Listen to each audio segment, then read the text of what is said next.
गाजियाबाद विकास प्राधिकरण की कार्रवाई को लेकर डासना क्षेत्र में बवाल मचा हुआ है।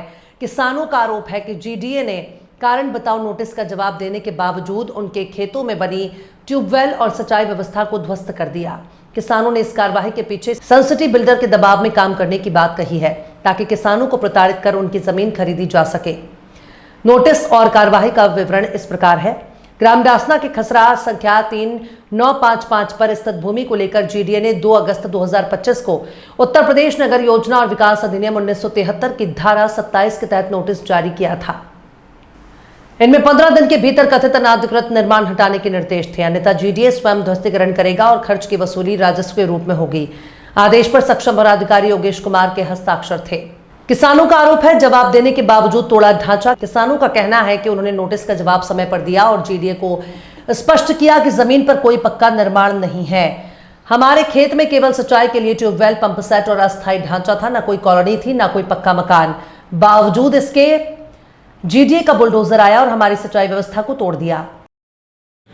क्या नाम है आपका? मेरा नाम नजर चौधरी है, जनलोकमत पार्टी का अध्यक्ष हूँ मैं। और आज ये जो तोड़फोड़ हुई है आपके ट्यूबवेल पर, क्या है मामला? दरअसल सनसिटी कंपनी जो है वो डासना में जो डीपीआर पास करा करके वो ज़बरदस्ती हमसे ज़मीन खरीदना चाह रही है।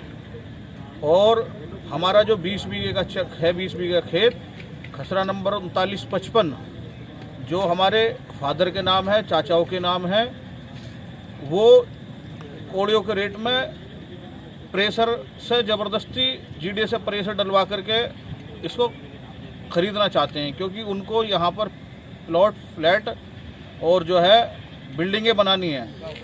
2 महीने में उन्हें अपना जो है प्रोजेक्ट सेल परचेज करना है। तुम्हारे पास कोई नोटिस भेजा था इन्होंने जीडीए की तरफ से या सनसिटी की तरफ से, क्या बात हुई थी? जीडीए की तरफ से नोटिस आए थे, लेकिन उसमें एक हमारे दादाजी हैं, करीब 13 साल पहले उनका देहांत हो चुका है, एक उनके नाम आया है। और दूसरा दादाजी हैं, उनका करीब 8 साल पहले देहांत हो चुका है, एक उनके नाम आया है। जो अभी इसमें मालिक हैं, जो ओनर हैं, जिनके नाम खतौनी में चढ़े हुए हैं, उनके नाम कोई नोटिस नहीं दिया इन्होंने। और हमने जो है अपने खसरे को लेकर के मेरठ कमिश्नरी में अपील दायर कर रखी है।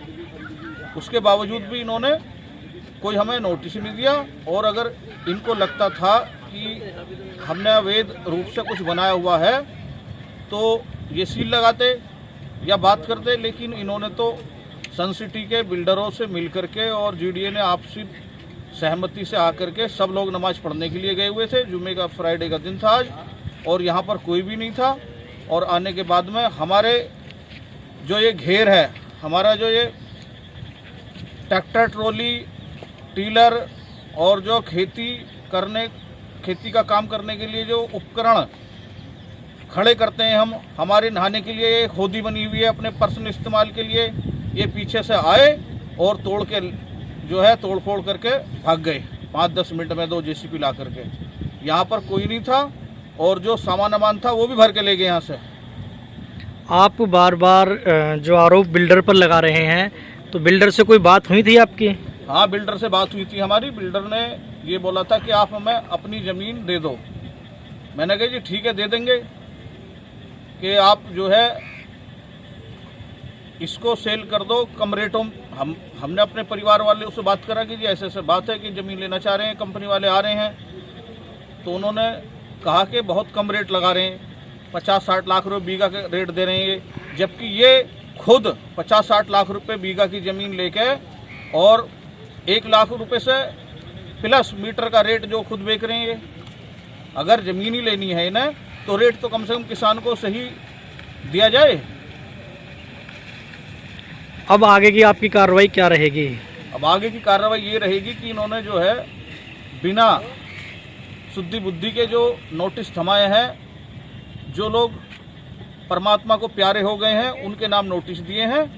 और अब हम इनके खिलाफ जो है हमारा इन्होंने नुकसान कर दिया। हमारा ट्रैक्टर वैक्टर में नुकसान है और बहुत सारा जो है हमारे खड़े करने के लिए जो सामान था वो सब इन्होंने तहस नहस कर दिया, नुकसान पहुंचा दिया। अब जो है हम इनके खिलाफ कोर्ट जाएंगे और सख्त से सख्त इनके खिलाफ कार्रवाई कराएंगे।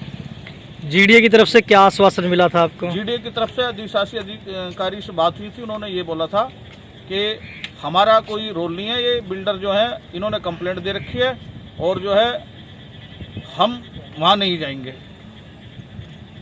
इसलिए हमें भी कोई ऐसी बात नहीं थी कि जो है ये इतने जो है बुरी तरीके से इसको तहस नहस करके जाएंगे। हमें भी यकीन था उन पर कि भी अगर ज़मीन तो ख़रीदने का मसला है तो ज़मीन के पैसे सही रेट में दे देंगे तो हम भी इनको अपना ज़मीन दे देंगे। तो बस इतनी सी बात थी। और लेकिन इन्होंने जो बिना सूचना के अचानक से सब तोड़ के चले गए।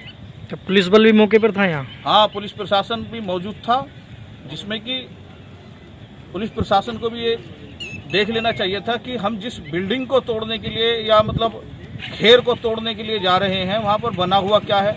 यहाँ पर हमारा रेडीमेड बाउंड्री, ट्रैक्टर टीलर, होदी अपना नहाने की बनी हुई है, जिसको स्विमिंग पूल का नाम देते हैं। लेकिन हमारे इसमें भैंस पानी पीती हैं, अपना नहा लेते हैं, गर्मी पड़ती है तो अपने परिवार के लोगों के साथ में। बस इतना मामला है। लेकिन प्रशासन ने भी, शासन ने भी जो है ना नोटिस दिया है, और नोटिस दिए भी हैं तो उन लोगों के नाम दिए जो परमात्मा को प्यारे हो गए। इस बात की तफ्सीस इन लोगों ने किए बिना ही ये तोड़फोड़ करके चले गए। हम इनके खिलाफ कोर्ट जाएंगे और जो है सख्त से सख्त कार्रवाई करेंगे। मेरठ में कमिश्नरी में हमारी अपील दायर है। इन्होंने इसको भी दरकिनार कर दिया।